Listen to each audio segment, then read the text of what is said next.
Eu confesso que estou um pouco nervoso, mas vamos lá, Deus tá comigo aqui, e é isso.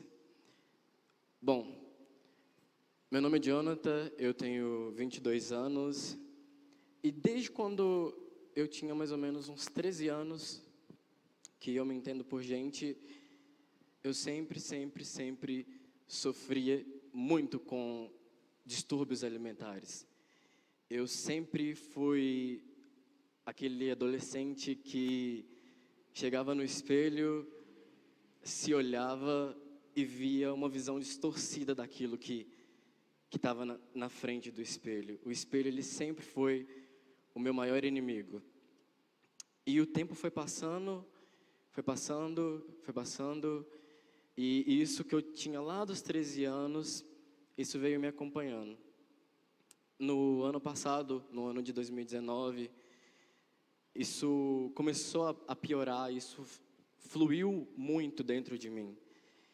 Era eu entrar em casa, era eu olhar no espelho e eu não conseguia enxergar aquilo que estava na minha frente. Eu sempre via uma outra pessoa. E automaticamente a minha mente ela fazia com que eu me sentisse a pior pessoa do mundo. Eu chegava em casa, às vezes eu trabalhava o dia inteiro, não comia nada, e chegava em casa, meu estômago rejeitava qualquer coisa que estava dentro dele. E eu não me esqueço de uma vez que eu estava muito afim de tomar um milkshake. Eu comprei esse milkshake, tomei esse milkshake, e quando esse milkshake que caiu dentro do meu estômago, a primeira sensação que eu tive foi vomitar. A minha mente ela sempre foi a minha inimiga. Mas em nome de Jesus, quem controla a minha mente hoje é o Espírito Santo.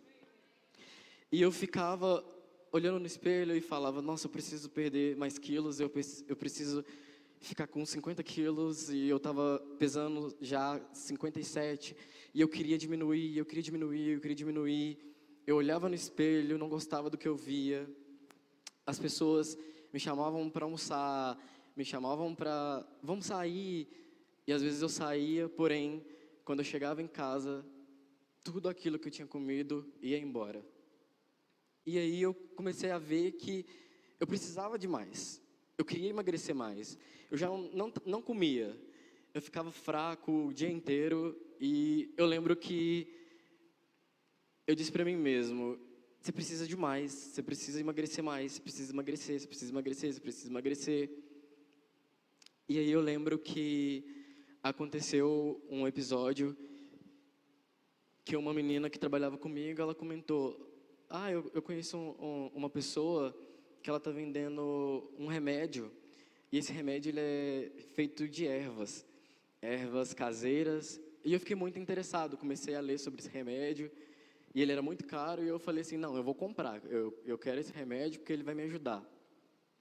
E aí eu comprei o remédio e comecei a tomar o remédio. E cada vez que eu tomava o remédio, eu me sentia pior. Cada vez que eu tomava o remédio, eu me sentia mais fraco.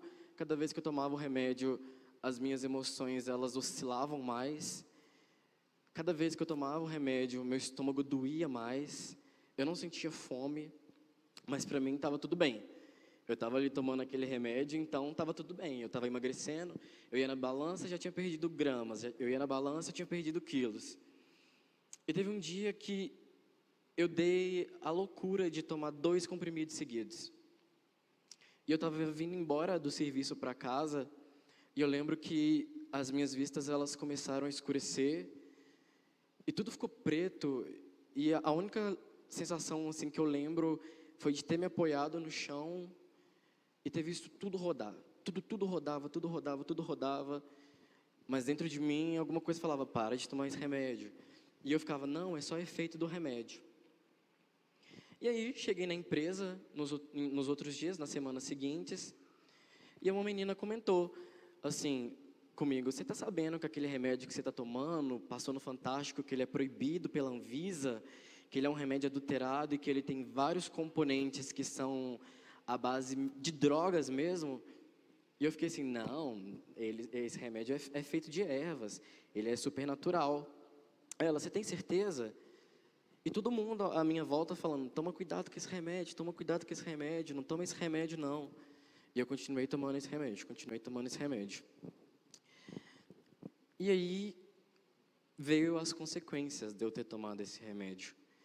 Eu chegava em casa para tomar banho no banheiro, e a primeira coisa que eu fazia, ligava o chuveiro, passava a mão no cabelo, caía tufos de cabelo na minha mão. Tufos e tufos de cabelo. E eu falei, é normal, eu já estou ficando velho, a idade já está chegando, deve ser isso. E aí eu passava a mão na barba, caía tufos de cabelo, tufos de cabelo, tufos de cabelo. Mas eu não liguei, continuei tomando remédio, porque eu estava emagrecendo, então para mim o que importava era isso. Continuei a tomar o remédio e continuei a perder o cabelo. Continuei perdendo o cabelo. Começou a ficar falhado, de forma que as pessoas chegavam para mim e falavam, o que está acontecendo com o seu cabelo? Tem um pedaço aqui que está faltando e a sua barba ela tá falhada aqui. E eu, não, gente, minha barba ela sempre foi falhada. E eu achava que a questão do cabelo era uma questão normal da idade. Só que eu comecei a ficar preocupado. E aí eu ia tomar banho e todo banho era a mesma coisa. Passava a mão no cabelo e era aquele tanto de cabelo que eu chegava a fazer assim, o cabelo caía na minha mão, ficava cabelo no chão. Minha mãe estava brigando porque estava entupindo o ralo. E aí eu comecei a ficar preocupado. Comecei a achar que isso não era normal. Foi então que a história ela começou a piorar. Quando eu começar a tomar esse remédio, todas as vitaminas que eu tinha no meu corpo, elas foram embora. Então eu tinha 0 vitaminas, eu estava magro do jeito que eu queria, porém eu já não tinha mais cálcio, já não tinha mais vitamina C, eu já não tinha mais vitamina D. E mesmo descobrindo que o remédio, ele era um remédio assim adulterado, ele não era natural, eu continuei tomando esse remédio. E eu lembro exatamente do que aconteceu. Eu tinha tomado ele de jejum. Falei, hoje eu não vou tomar café da manhã. Eu vou tomar ele de jejum. E aí eu cheguei na empresa. E comecei, assim, cheguei muito bem. Conversei com todo mundo. Só que eu comecei a me sentir fraco. Comecei a me sentir muito, muito fraco. Muito, muito fraco. E eu fui no banheiro. Na hora que eu fui no banheiro, eu comecei a vomitar. Eu não sei se era sangue, se era o que era. E aí eu vi que o bicho estava pegando pro meu lado. Eu falei, eu tô morrendo. E aí eu lembro que eu e a minha amiga Milena, que está ali, a gente acabou que no mesmo dia a gente passou mal, na mesma hora. E a empresa chamou um carro e eles levaram a gente para o hospital. Cheguei no hospital, tem uma foto que eu tirei, se os meninos conseguirem colocar aí. Eu fiquei lá no hospital, anterior. Eu fiquei no hospital o dia inteiro. E aí eu lembro que a médica me perguntou assim, você tem problema de estômago? Você comeu alguma coisa que te fez mal? E eu não ia falar para ela que eu estava tomando um remédio adulterado, porque eu sabia que eu ia ganhar um xingo. Eu falei com ela, não, eu acho que isso foi alguma coisa que eu comi. E eu comecei a passar muito mal, muito, muito, muito, muito mal. E ela me deu atestado e o cabelo continuou caindo. Pode passar a foto? Aqui, eu não sei se dá para vocês verem direito, mas foi logo quando eu comecei a fazer o tratamento para recuperar. Então, aqui ainda está de boa, mas tem fotos piores que eu não, assim, eu fico envergonhado de mostrar. Mas tem outras. Eu já não tinha mais a parte de trás, ela já tinha caído toda, e a parte da frente também começou a cair. E eu tirava essas fotos para eu conseguir ver o que estava acontecendo. Aqui foi bem no inicinho, quando começou a realmente cair, e ficou assim, caindo, caindo, caindo, caindo, e eu tirando foto para tentar acompanhar, para entender o que estava acontecendo comigo. E nesse dia eu fui embora para casa, saí do hospital, ganhei atestado, fiquei em casa, falei, eu não quero mais tomar esse remédio. Eu não estou me sentindo bem. Só que acontecia várias coisas na minha vida pessoal que faziam com que eu quisesse continuar tomando esse remédio. Porque esse remédio, ele fazia com que eu me sentisse bem.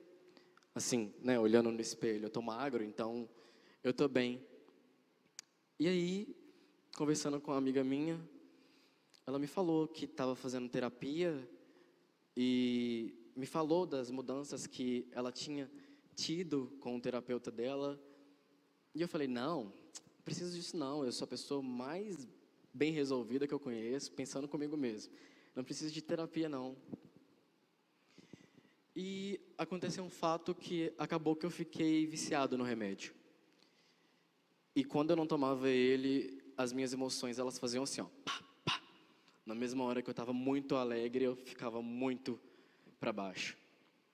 E eu lembro que aconteceu um episódio que eu sentei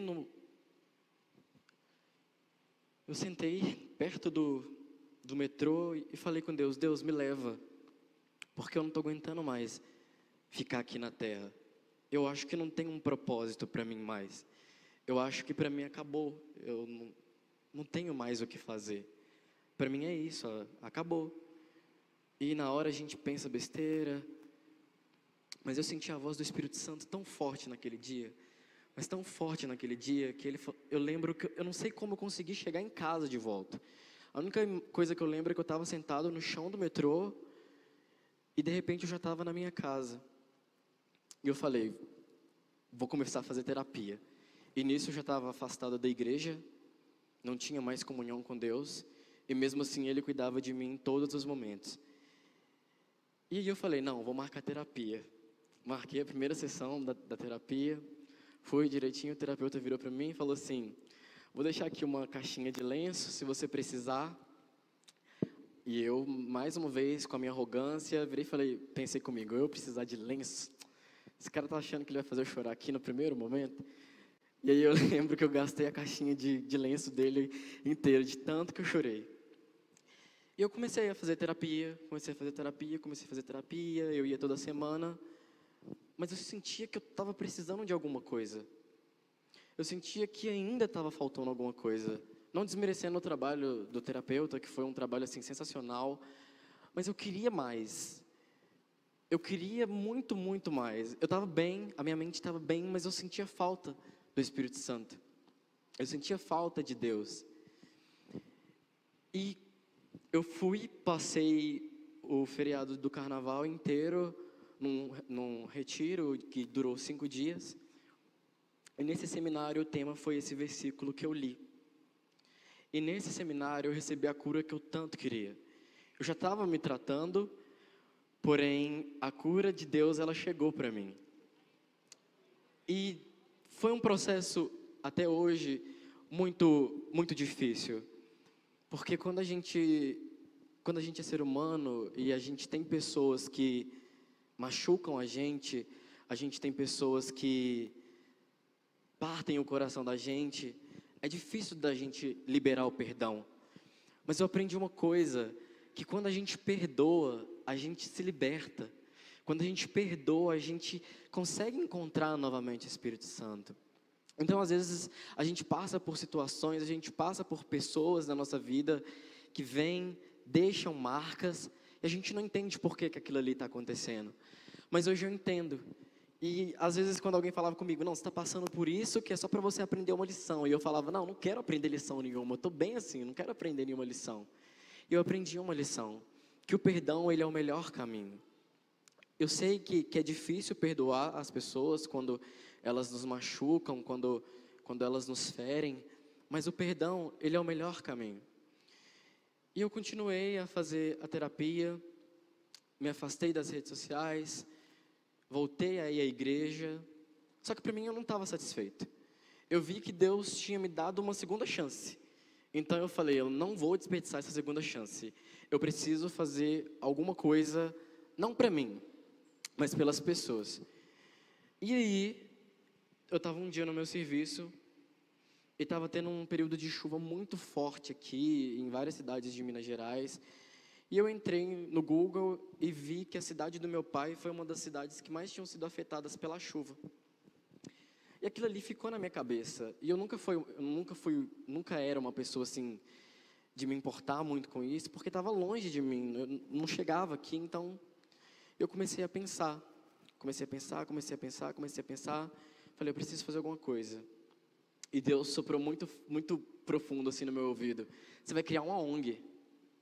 Eu falei, eu não vou criar uma ONG, eu vou só ir lá e vou fazer o que eu tenho que fazer e vou embora. Só que eu não tinha ideia, eu só tinha dinheiro, mas eu não sabia o que fazer.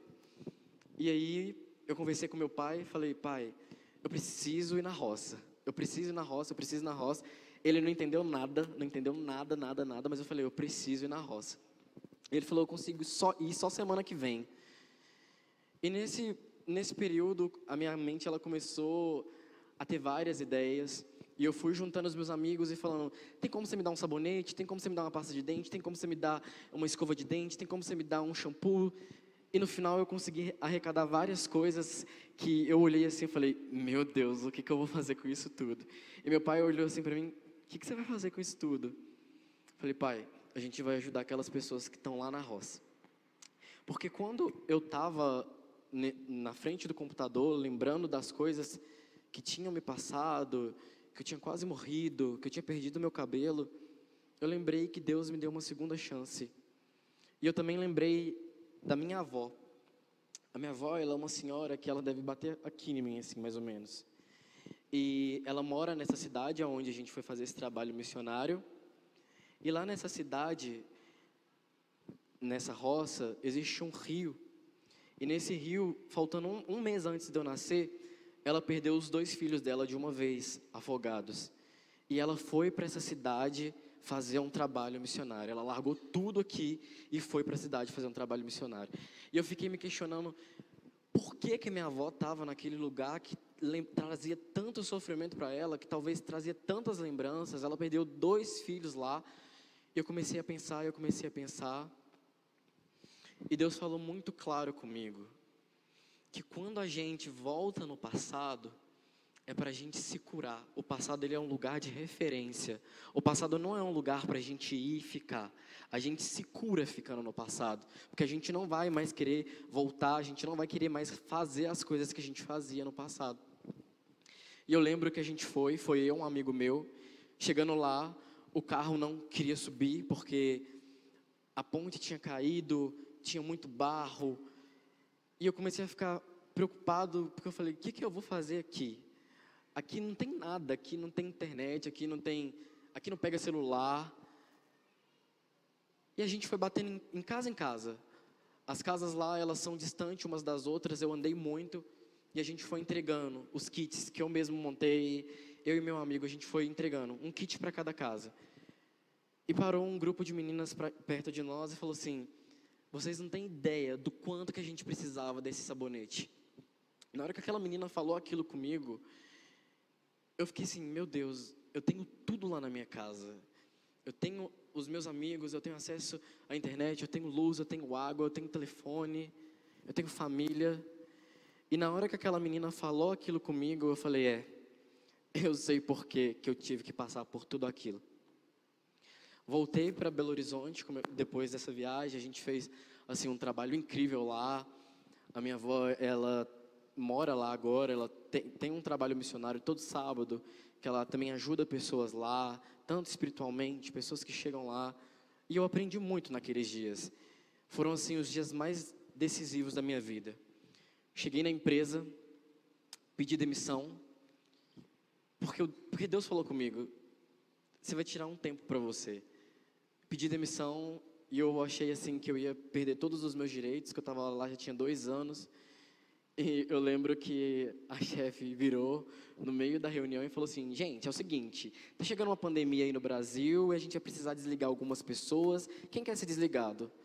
Eu falei, meu Deus, eu ia pedir para ser desligado e ela acabou de fazer essa pergunta. E eu continuei ouvindo a voz do meu coração e falei, eu quero. Será que tem como você me mandar embora? E ela ficou meio tipo, mas você... Não, você não, eu estava esperando outras pessoas pedirem. Eu falei, não, eu quero, eu preciso. Expliquei para ela o que eu tinha passado, que meu cabelo estava caindo, que eu não queria mais ir trabalhar, eu queria ficar um tempo para mim. E ela falou assim, você cumpriu um aviso? Eu falei, cumpro. Cumpri o aviso certinho e acabou os dias de eu trabalhar. E eu fiquei recluso em casa. A pandemia começou, minhas aulas foram encerradas. E eu ficava em casa o dia inteiro vendo testemunhos. Eu colocava o testemunho da Eixla, colocava o testemunho do Fernando Brum, e eu assistia louvor, e eu ouvia hino, e eu cantava, e aquilo ali eu estava no meu mundo. Para mim já estava tudo bem. Criei a ONG, estava tudo certo, tudo indo perfeito. Falei, não, tá perfeito. Fui na dermatologista, ela me passou os remédios, meu cabelo voltou a crescer. Isso daqui que vocês estão vendo, não tinha nada aqui na frente, não tinha nada. O cabelo voltou a crescer. Eu falei, tá perfeito. A minha vida tá como ela tem que ser. Eu achava que eu estava feliz e acabou. Para mim, aquilo ali era o suficiente. E no dia 30 de julho, eu estava em casa, arrumando as coisas, pensando no que eu ia fazer na ONG, e qual o projeto que eu ia, porque a gente começou a entregar comida para morador de rua, a gente começou a ir em orfanatos, os meus amigos começaram a me ajudar. E no dia 30 de julho, eu ouvi um grito na rua da minha casa, e era meu primo. Ele deu um grito, ele gritou, Jonathan! Eu tomei um susto, estava com som alto, e eu falei, o que foi, João Vitor? Ele falou assim, a Giovana foi atropelada. Eu falei assim, para de brincadeira, João Vitor, eu estou ocupado aqui arrumando os meus negócios, você vem cá fazer esse tipo de brincadeira. E aí ele começou a ficar muito desesperado, eu não estou brincando. E a gente mora todo mundo muito perto, e a Giovana, ela é minha prima / afilhada de 4 anos, e na hora que eu cheguei assim na rua, tinha uma movimentação, e eu lembro do meu avô com ela nos braços, ela toda machucada, ela toda ensanguentada, saindo sangue pelo ouvido, saindo sangue pelo nariz, pela boca. Ali eu tive um outro baque muito forte. E aí, pela graça de Deus, passou uma médica na rua, saiu do Uber e começou a fazer massagem cardíaca nela. E eu sem entender o que tinha acontecido, e meu avô brigando com as pessoas na rua, porque o menino tinha vindo de bicicleta, atropelado ela e jogado ela a 4 metros de distância. Ela bateu no muro e caiu no chão, toda ensanguentada. E naquela hora, eu vi ela em cima da mesa da casa da minha avó, e eu vi que o SAMU não estava querendo vir. E a gente achou aquilo muito estranho. Só que estava todo mundo desesperado. Assim, foi chegando gente curiosa, foi chegando gente querendo ajudar, foi chegando a família. Só que a mãe dela e o pai dela, eles são pastores, e eles não estavam em casa. E só estava a gente, e a médica começou a fazer massagem cardíaca nela. E eu vi que a médica parou. E a médica deu um sinal que eles conversam por códigos, eu não sei direito explicar. E o SAMU não quis vir buscar ela. E aí eu lembro que a minha tia chegou desesperada, abrindo o portão, abrindo a porta, ajoelhou e ela deu um grito. Ela deu um grito porque ela estava na igreja e a Giovana estava com a minha avó. E ela deu um grito que doeu na minha alma, que ela gritou, meu Deus, devolve a minha filha, eu estava fazendo a sua obra. E nisso a Giovana já estava desfalecida. A Giovana só fez assim, ó. Na hora que ela fez isso, a médica olhou assustada. E aí ele já ligou para o SAMU. E aí meu tio falou, não, a gente não vai esperar o SAMU não. Meu tio, muito guiado por Deus, falou, a gente vai levar ela. E chegamos no hospital, eles foram na frente, a gente foi atrás. E o médico virou para a gente e falou assim, vocês têm fé? Nessa hora, eu acho que, eu não sei aonde mais a minha cabeça estava, porque eu sou muito apegado a ela é muito apegada a mim. E a única coisa que a gente virou para ela e falou, não, a gente tem fé. Era uma médica, aliás. E aí, como estava tendo o surto da Covid, eles foram trazendo ela e fizeram todo o procedimento na nossa frente. Eu nunca vou esquecer essa imagem na minha cabeça, a ambulância aberta, e eles começaram a furar ela por todos os lados do corpo dela. E a gente ali assistindo aquilo. e enfiaram várias agulhas, várias sondas. E aí a médica falou: a gente vai ter que transferir ela para o João 23. Só que ela não vai resistir. Ela vai passar por uma cirurgia na cabeça, mas ela não vai resistir. E naquilo, eu ia para o hospital, só que me deu uma crise de choro, que a médica falou: é melhor você voltar para casa, que não vai ter como vocês ficarem lá, porque não tem nem lugar para vocês dormirem, é só a mãe e a criança, por favor. E a gente voltou para casa, cheguei em casa, tinha uma corrente de oração no quintal da minha avó, e as pessoas orando, e assim, um caos, porque ninguém sabia da notícia.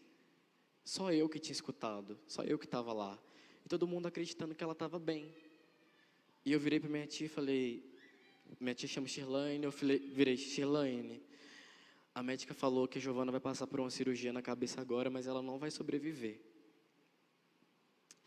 E nisso minha tia espalhou a notícia, que eu não tinha como e nem força mais para falar qualquer coisa. E eu lembro, irmãos, que foi um caos lá em casa. Todo mundo começou a desmaiar, e a minha avó desmaiou, a minha mãe desmaiou, a pressão de um caiu, a pressão de outro caiu. E eu falei: meu Deus, o que está acontecendo? O que está acontecendo? O que está acontecendo?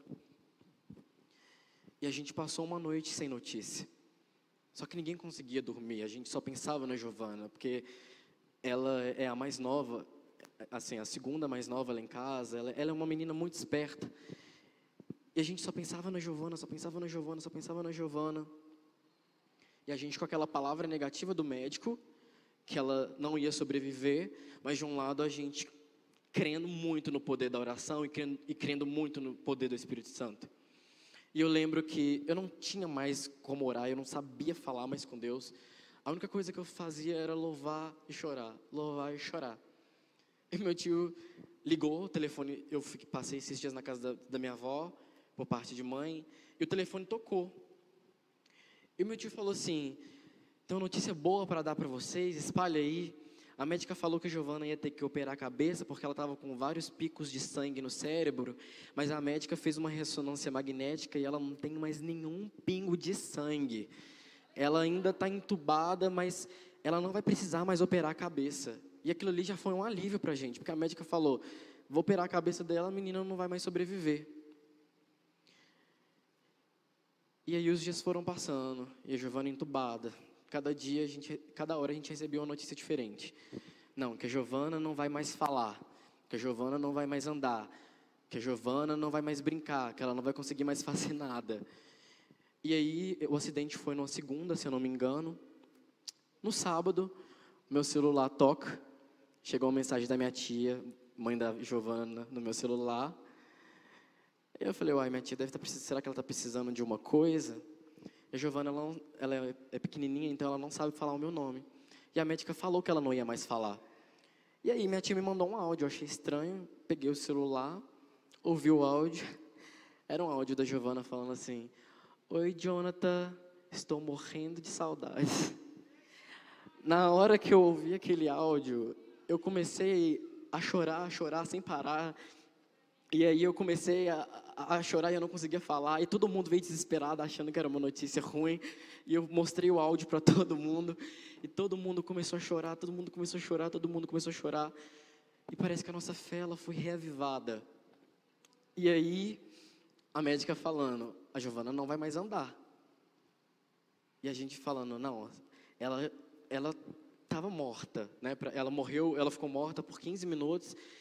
Ela deu uma parada respiratória, mas a gente venceu isso. A médica falou que ela não ia mais falar.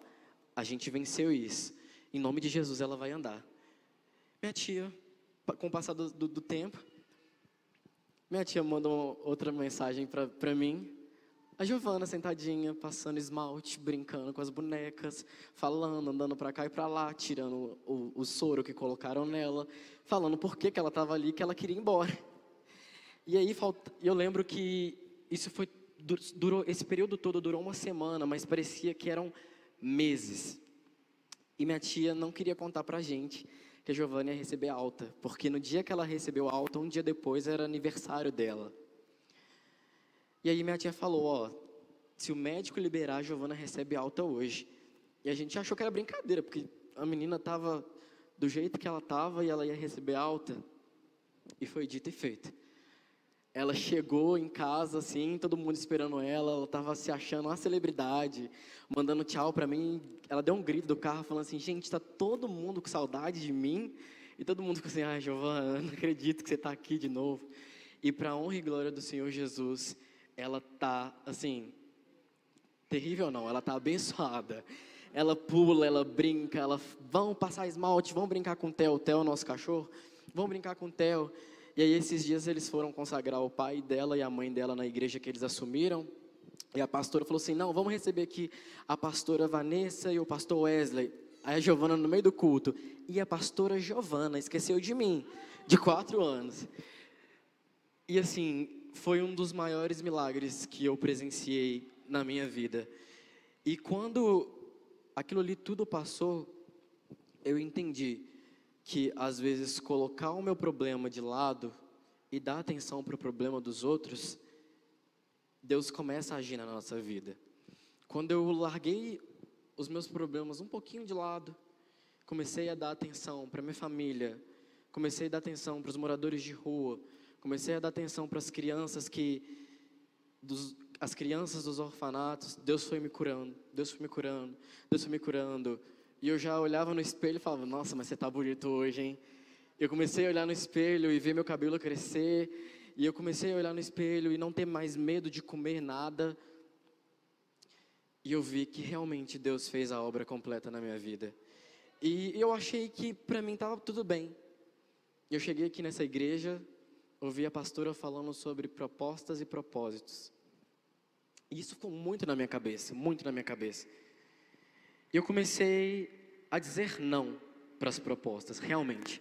Eu comecei a dizer sim para os propósitos e as coisas começaram a mudar na minha vida. Eu recebi uma proposta de emprego nova e eu estava realmente procurando um emprego novo. Falei, não, eu já estou bem, eu preciso de um emprego novo. E eu passei em 3 entrevistas de emprego. E eu pude escolher qual empresa eu quis trabalhar. E todas as vezes que eu dizia não para as propostas e dizia sim para o meu propósito, Deus começou a operar. Eu poderia aqui ficar falando que fulano teve culpa, ciclano teve culpa de eu estar assim, mas não. Deus me fez passar por um caminho e eu entendi qual era esse caminho. Tudo que eu passei foi para que hoje eu estivesse aqui contando isso para vocês. Tudo que eu passei foi para que hoje a gente estivesse aqui, para que esse culto existisse.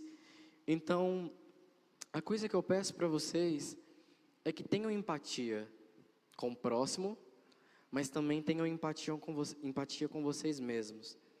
Às vezes a gente fica tão preocupado com o serviço, com a casa, com a faculdade, com a igreja, e a gente acaba esquecendo do maior ponto, que é o Espírito Santo, e depois a gente. Porque quanto mais a gente ajuda, mais a gente é curado. E eu custei a entender isso. E assim, eu estou muito feliz de estar aqui hoje. Agradeço muito a Thaline por deixar, e o Thiago por deixarem eu compartilhar minha história com vocês. Essas fotos que eu mostrei são assim, pequenas coisas do que aconteceu. Às vezes o inimigo ele coloca na minha cabeça que não, você vai comer hambúrguer? Você está doido? E eu falo, não, vou comer sim, vou comer hambúrguer sim. E aí, às vezes eu, devido a esse processo de bulimia, eu fiquei restrito de comer algumas coisas. Às vezes eu não posso comer tal coisa porque ela me faz mal. Ou às vezes eu acordo no meio da noite com uma dor muito, muito forte no estômago. Mas eu continuo dizendo não para as propostas e continuo dizendo sim para o meu propósito. Eu sei que essas coisas vão passar, porque todas as coisas já passaram e eis que tudo se fez novo. E eu queria chamar aqui a banda para a gente poder cantar uma música.